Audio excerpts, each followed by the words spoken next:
Let's see. So for any of you that want to review it later, you'll be able to get access to that. And an email will go out to everyone after probably tomorrow or Monday with some more information and probably the link to this video if you need it to review. But happy to answer any questions as we go through the program. Just feel free to drop them in the chat, and if for whatever reason your chat's not working, we'll save a little bit of time at the end for you to unmute yourself and ask any questions, and I'm happy to go back through some of the slides if needed. Today we're going to be talking about the Lean Canvas, and the Lean Canvas is the tool that you're going to be using in order to submit your initial application for the Small Business Challenge.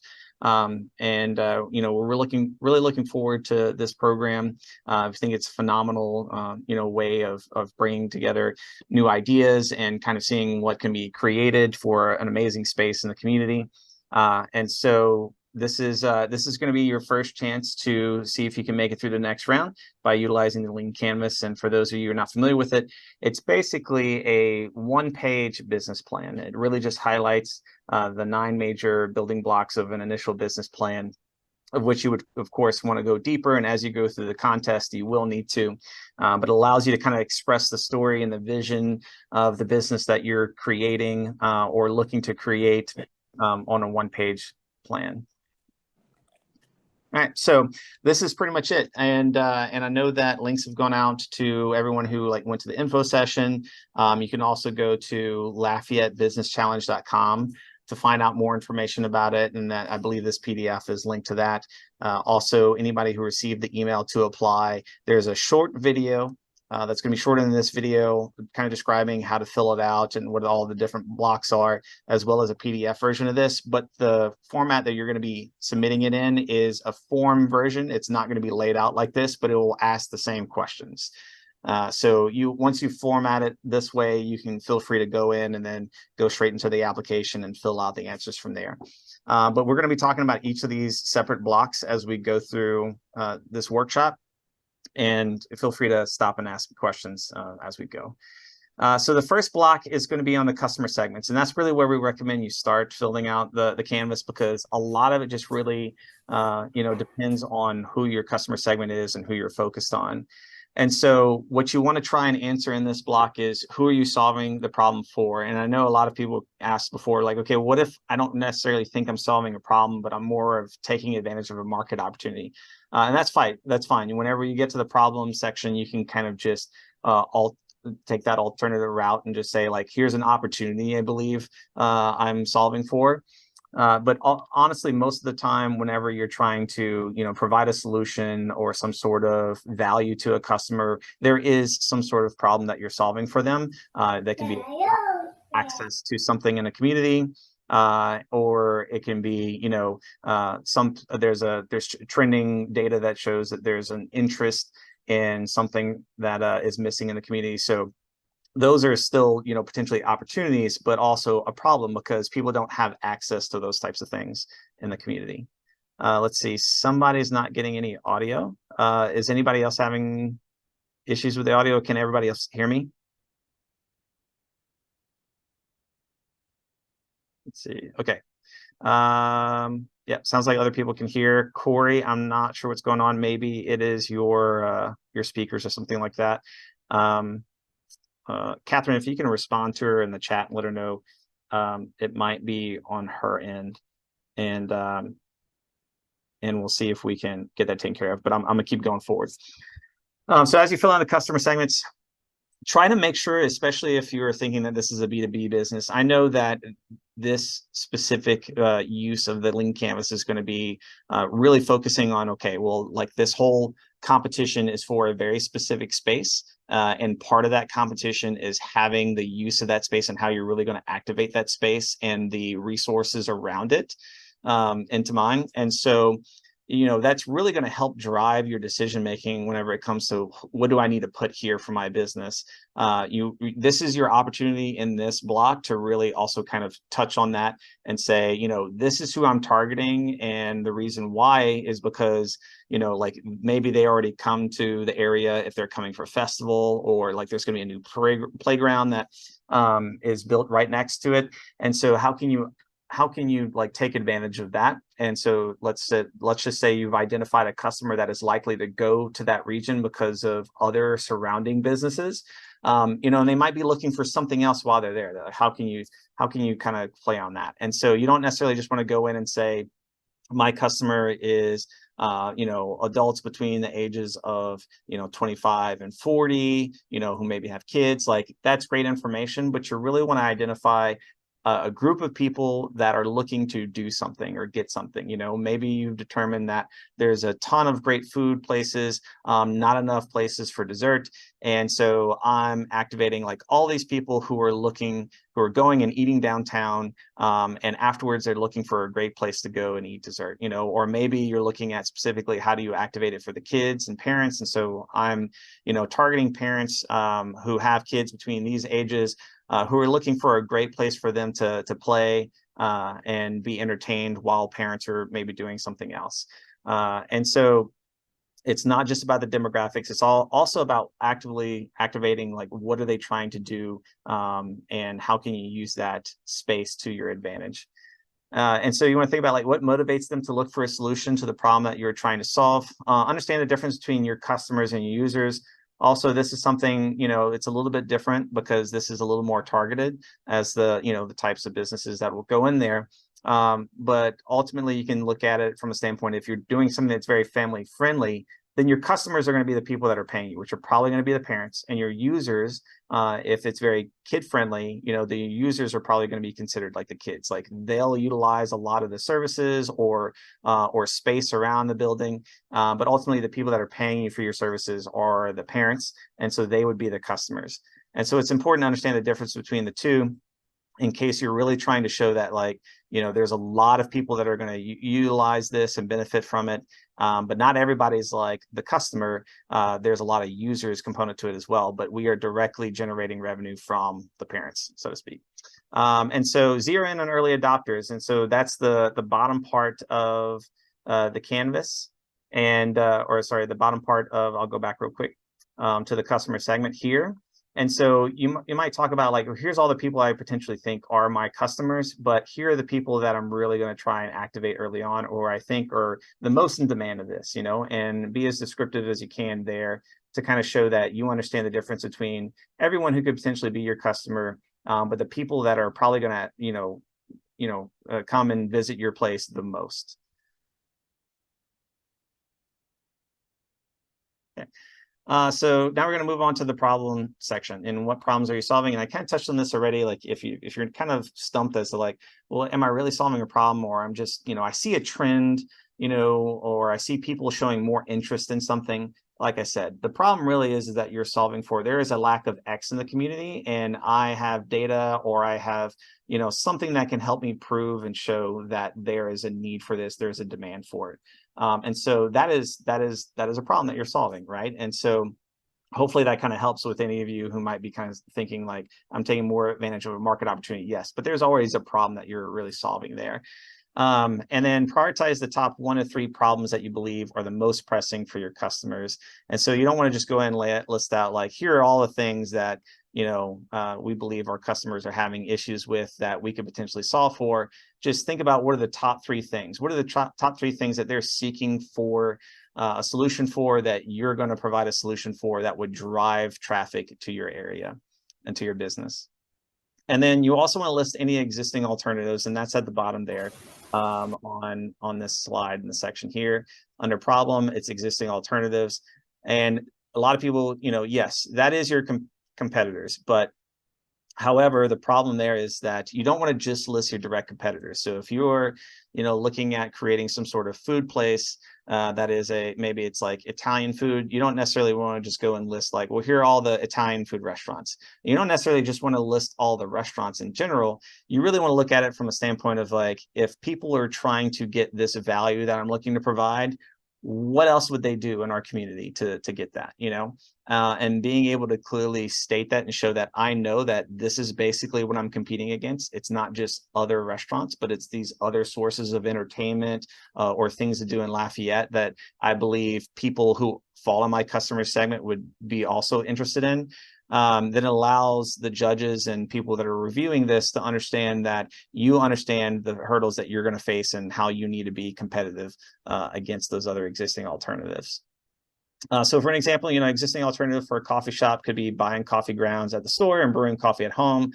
And so it's like, how are you going to convince someone, if you are starting a coffee shop, like, how are you going to activate someone who might just say like, well, I think I can, do this at home. Like, it's not just about buying the coffee. Maybe it's about the experience that they're lacking. Maybe it's about, that networking they might be interested in. Maybe it's just about getting out of the house. But, you want to be creative with that and describing how you're going to solve for a problem that they might be experiencing. So unique value proposition, this is really, how you're describing the value. So if you're going, like, imagine that you're going and just, you have, 30 seconds to give your elevator pitch as to why your business idea is very valuable and it's going to bring a lot to the community. This is the section where you want to list that out. And it's not necessarily a place where you go and list all your products or services, right? It's more about the value that you're bringing to the community. And so there's another place in this that's the solution block, where you're going to list all the products and services that you have to offer, and how those bring value. Those bring value is really here in this block of unique value proposition. And so, why is your product different and worth paying attention to? How do you stand out from the existing alternatives? What outcomes are you trying to help customers achieve, and what value are they buying from you? Like, if there's an educational component to that, that might be something that you'd focus on, or if there's a really strong quality of life component to it, and like I said, something that's missing from the community, what value is that then bringing by bringing this into the community? Let's see, and if it's not a list of features, like I said, it's not meant to say like, well, we serve all these different products. That's great. But, somebody doesn't necessarily go and buy a cup of coffee just because they want the cup of coffee. There's value into that. Like, it gives them energy. Maybe it helps them wake up. Maybe it's kind of that community aspect, or maybe they really like the taste of it. It gives them something to do, when it's like, oh, now I have a place to go and walk and I am able to get out of the office or something like that. There's a lot of values in that you can work and describe, and it really shows like, this is what's important, what's unique about my business. Let's see here, solutions. So this is where you would list out all the products and services that you would be offering, and that lend to the value that you're providing, and then also solve the problems that your customers are experiencing and facing. And so there's not a whole lot more to say to that, other than just, if you have if you're a retail store, what types of things are you selling, and make sure that links directly, very clearly, into the value that you're providing the customer. If you're a restaurant, what types of, food or, or different things that you're selling, and make sure it links back to like, this is how that ties into the value that we're providing for our customer.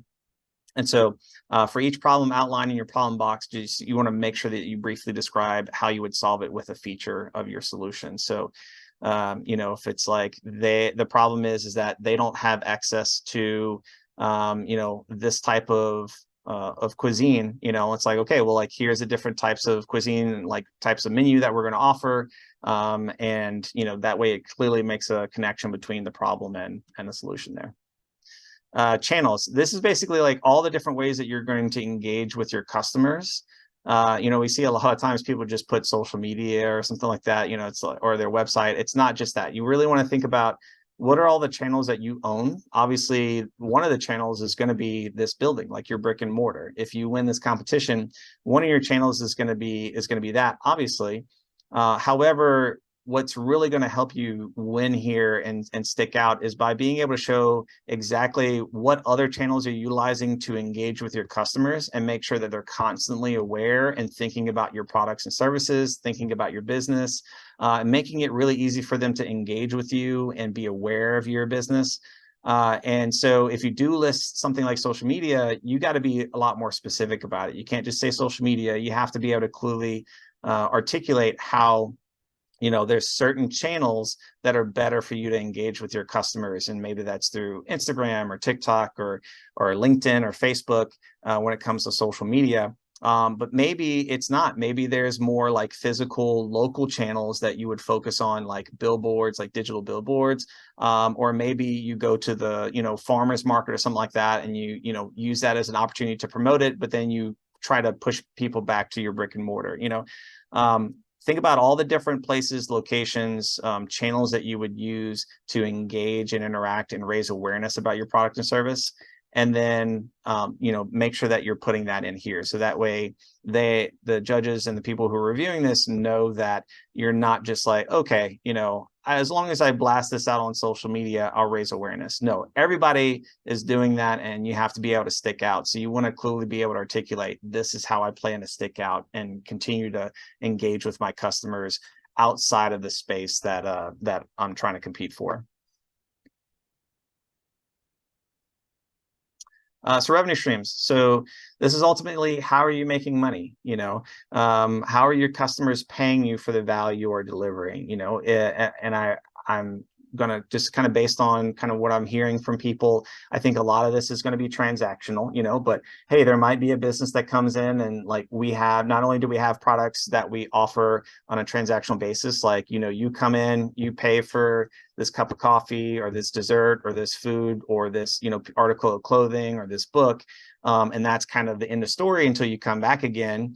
But maybe you offer some sort of membership, and there's like, constant way for you to generate revenue month after month from customers or a select group of customers who are engaging in different ways.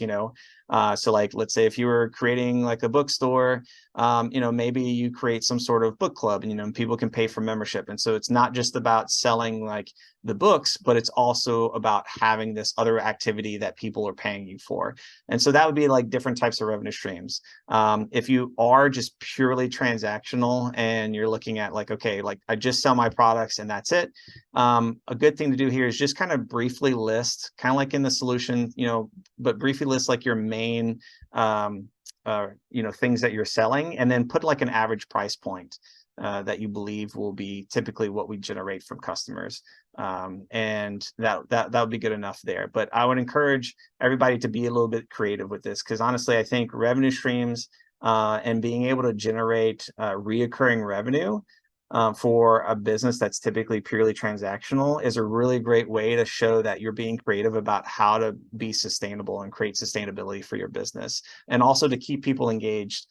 So if there's content or different events or things like that you would also host and charge people for, then that's another potential revenue stream. You don't want to go too broad at first. So like if you're opening up, and let's say you've never run a business before, I wouldn't say, trying to go and start off and I have 50 different products that I sell. It's great not to put all your eggs in one basket, but you definitely don't want to spread yourself too thin either. And so you really want to focus in and say like, okay, here are the 4 main products I'm going to sell and focus on. And then maybe I have another 1 or 2 revenue streams where it's like, can help with some more reoccurring revenue or something like that. Cost structure. And so this is pretty much just, how much does it cost you to deliver value to the customers? And a lot of people think of this, they kind of short themselves because they think, okay, the building is going to cost, a certain amount, which I know that maybe they don't have enough information on that. And so, I would encourage everybody to just, keep in touch with Andre and Kevin on these kind of things when you're kind of, going and answering things. You don't necessarily need to put a specific cost for that specific component of your business in the lean canvas, right? Just being able to identify and say, like, I know that this is a major cost for me, or it's going to be a major cost, is the rent or whatever for this building. That's fine. You can put that there, but understanding what are your other major costs, like, are you going to have a certain amount of employees and do you expect to pay them a certain amount, or are you going to have equipment that you're going to have to purchase and then maintain and a lot of people think about those costs, and that's great to put all that in there. But understanding what are all the different costs, like what is all the things that you have to pay for in order to deliver the product to the customer, and being able to list out those main ones. And so it'll really help them show like, okay, like you're not missing anything here. You're not going to be completely blindsided and end up having to pay for this big piece of equipment or, for, this marketing campaign or something like that to drive traffic, and you were completely unaware of that. And so really think through, okay, what are my potential costs here, and make sure that you're listing them all out. You don't necessarily need to have specific numbers. It's great if you do have some numbers, but in some cases, like especially in relation to the building, you might not have those numbers yet. That's fine. Just make sure you list it as a line item in that block. Key metrics. So these are things that you're going to be measuring to show that you're on the right track, right? You're growing, and being able to show that you know what to measure and how you're going to measure it is very, very important, right? A lot of people sometimes they just use output metrics versus outcome metrics, and so they might just say like, oh well, I'm going to make this many sales calls, and I'm just going to track that. But making sure you're measuring obviously how many sales are made. And now that's also the opposite is true. Sometimes they just measure what the revenue is, but revenue comes in after. You can't really change that, right? It's like that's a metric that's already happened, and it's great that you're tracking it to show growth there, but kind of think of it as like leading and lagging indicators or levers. And so you can actually affect leading indicators. So like the number of sales calls made, you can control that. But you can't necessarily control the outcome, right? But if you're seeing that the outcome isn't adding up to what you want it to be, but that the number of sales calls made directly ties into that, you can adjust for that, right? And you can say, okay, clearly, I'm making a number of sales calls and I'm generating a number of revenue. I don't have any problem making conversions. So now that I'm tracking that, I see that I just need to increase the amount of sales calls if possible. But if I'm making a ton of sales calls, but I'm not making enough conversions over, then I know that because I'm tracking that, I know it's not really the number of sales calls that's the problem. It's maybe the quality of the sales calls, or maybe it's, I didn't target the customer well enough and I need to adjust for that. And so it's just important to make sure that you're able to clearly identify what are you measuring, especially early on in the business, to show that you're heading the right direction, you're getting growth. And if something doesn't work out, like you're not generating the revenue you need, or you're not seeing the foot traffic that you need, that what levers you need to push and pull on in order to affect that number and increase it. Okay, unfair advantage. Not a lot of people know what this is right away. Sometimes it takes them a little bit of time to figure that out. And especially if they're brand new, never started a business before, it's like, okay, maybe I have a really great idea, but I'm not really sure how I would keep someone else from copying that or competing with me in that space. And that's totally fine. Just, do your best at trying to answer that if you can. But some examples of things that might be unfair advantages is like insider information. Let's just say like I've done a lot of customer discovery. I've talked to a lot of people. I have all this data that maybe no one else really has, that allows me to know what types of services or products I should be offering, that there's this untapped customer segment in the community that I could really take advantage of. And that'll be unfair advantage at first, but over time that might change, right? The right expert endorsements. So let's say you just have some really strong influencers in the community who love your products and services and really support your business, then that just really helps with generating more word of mouth coverage. It really helps motivate people to come to your business. So sometimes establishing those partnerships early on before you even open the doors can really help out. A dream team, just making sure, like if you're getting into, let's say you're opening a restaurant and you have never worked in the restaurant business before, you might want to think about that, right? Because in order to open up a business and be very successful at it, especially first time around, like you want to make sure that you have the experience. There's a lot of unknowns in operating different types of businesses. Like the way you operate a coffee shop might have some differences between a Mexican restaurant, might have some differences between a bookstore or a dessert place or a retail clothing store, whether it's boutique and it's for men's or women's.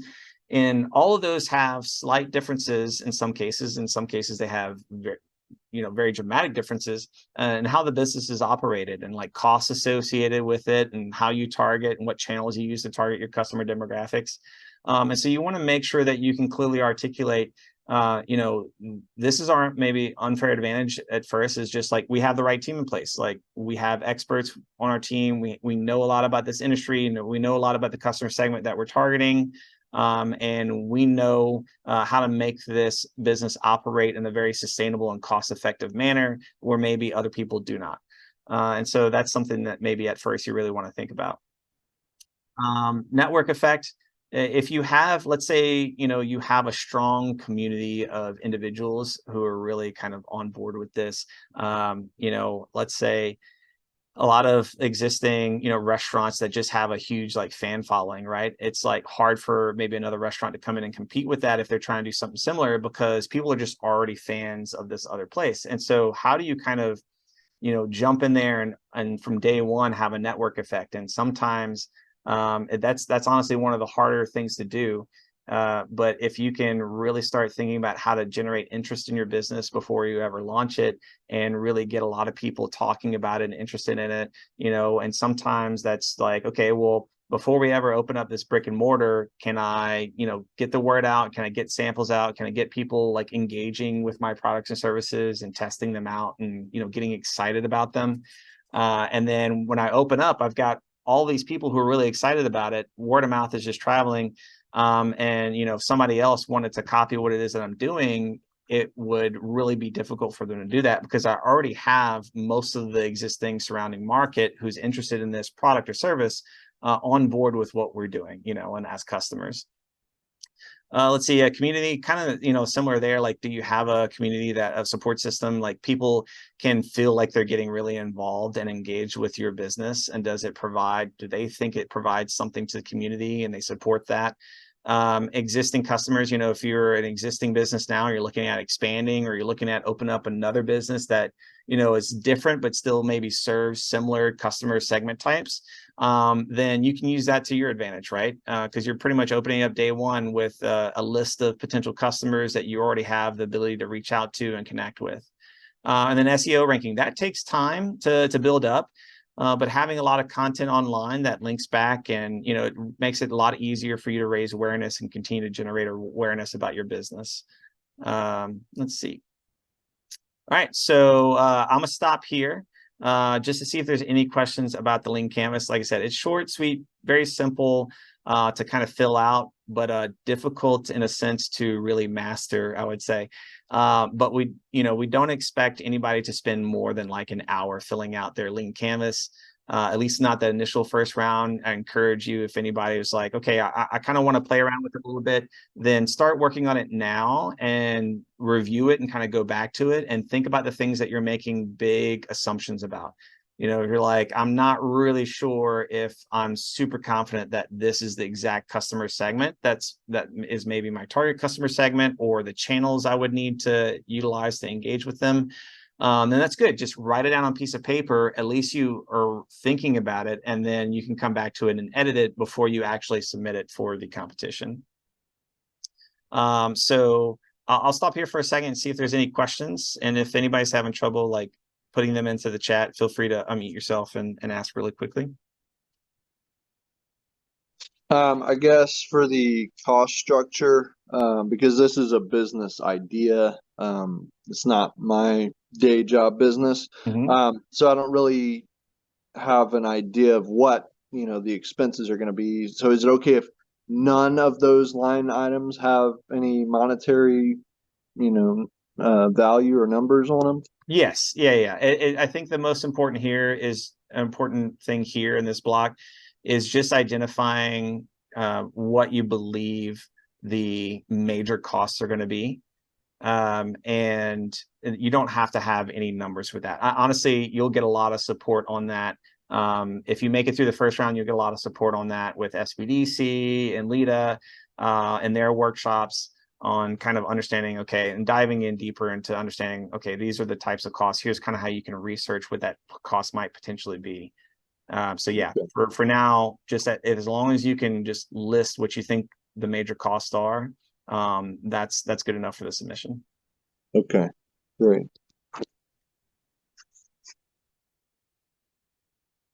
Any other questions?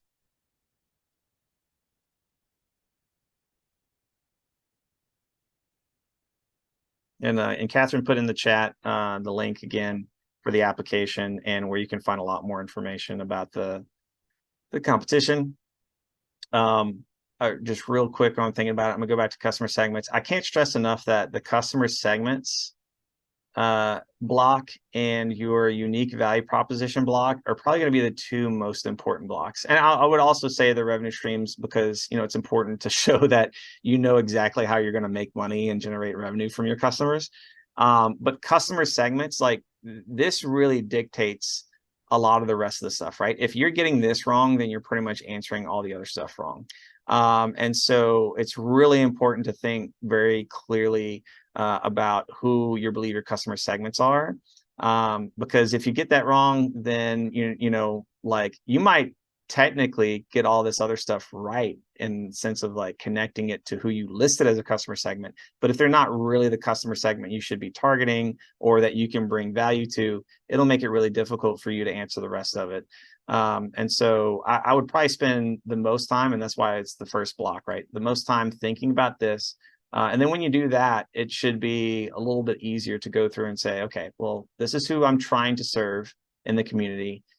Here's who I'm trying to create, a new experience for, provide something that they feel is lacking in the community, and engage with them. And that's going to dictate like, okay, well, now that I know who I'm serving, should be easier for you to identify the problems and why you're serving them, and then the value that you're bringing to the table and what they're looking for, and maybe how they're willing to pay. How do they typically pay for similar types of value or other things maybe elsewhere in other communities?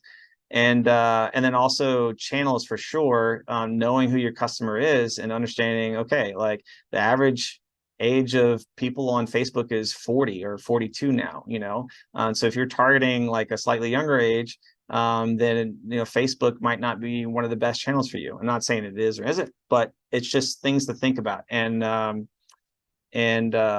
so getting the customer segments right is very critical to the rest of filling this out.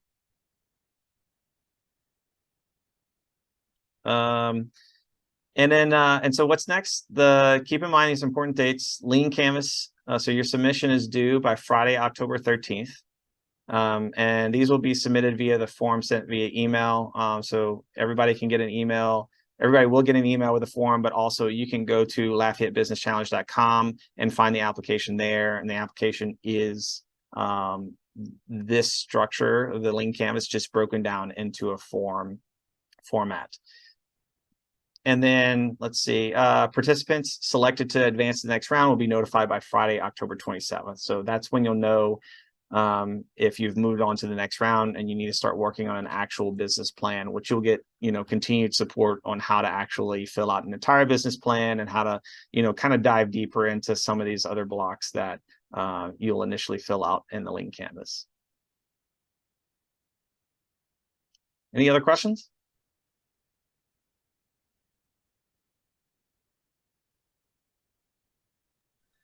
Who do we email after this is over to who's our contact person? Sure. So I'd say probably the main contact person is Andre Bo with One Acadiana. But honestly, let's see. If you go to the LafayetteBusinessChallenge.com, like that'll give you everything you need to know in order to submit the application, and then you can submit it through that form. If you have any questions pertaining maybe to the Lean Canvas, feel free to reach out to us at hello@opportunitymachine.org. We'll put that in the chat as well. So you can reach out to us through that email. And if you have any questions specific to the competition, I would encourage all of you to go to LafayetteBusinessChallenge.com.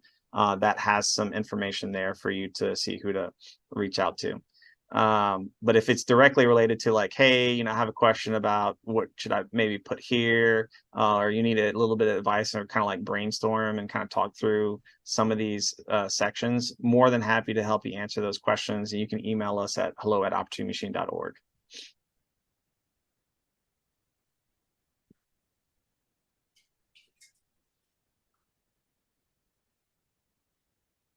Right. And honestly, probably what I'll do just to make sure if everybody feels confident. Let me pull up that website real quick. I think it'll probably be a good opportunity to walk people through that real quick.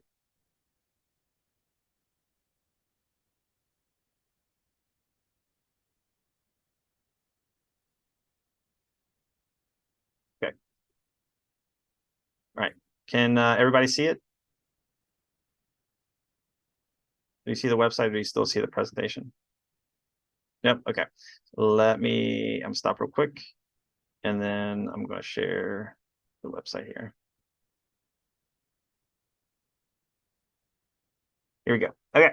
And so, yeah, you go to LafayetteSmallBusinessChallenge.com. It'll redirect you. So this is also another way to get access to it is oneacadiana.org/business challenge. Both links will bring you to this page.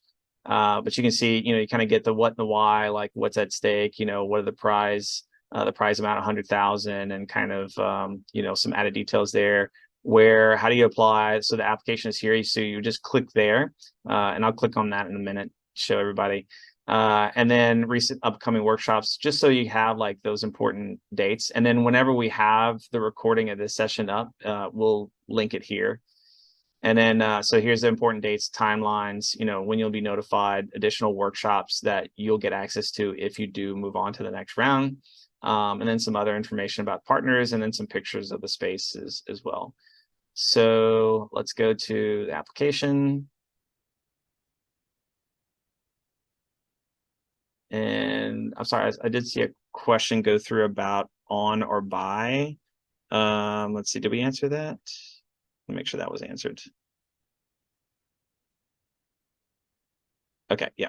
On 10/27, October 27th. It's due on October 27th. Thanks, Catherine. Okay, so when you click on the application, it'll bring you here. It'll give you a little bit more information here, the challenge and the goals, the site, the prize. It's basically just a little more in depth than what you saw on the website, the requirements. And then you're gonna start filling out the application, and just some initial information we'll need to get. But when you fill that out and you click next, I'm not gonna do it because I'm gonna fill it out. When you click next, it's basically just going to block out all the different sections of the Lean Canvas, and it'll actually it'll ask you the question, so you don't necessarily need to continuously refer back to the Lean Canvas, be like, okay, what other blocks do I need to fill out? It'll ask you for those. But if you've already filled it out on the side, then you can have that for reference. But it should be pretty easy to navigate after that. And when you hit submit, it'll submit the application to us. Oh yeah, and then there's a link to a blank Lean Canvas here. It'll bring you to that. And so you can go through that and get started. There's also, let's see, the next link, and then you can download the blank canvas there. Yeah, that'll bring you up to this. And so you can use this QR code to get an overview video, and then to submit your application if you need to go back to that. But it'll bring you back to this link here. If you're interested in kind of learning more about what you'll get access to after round 2, in order to build like your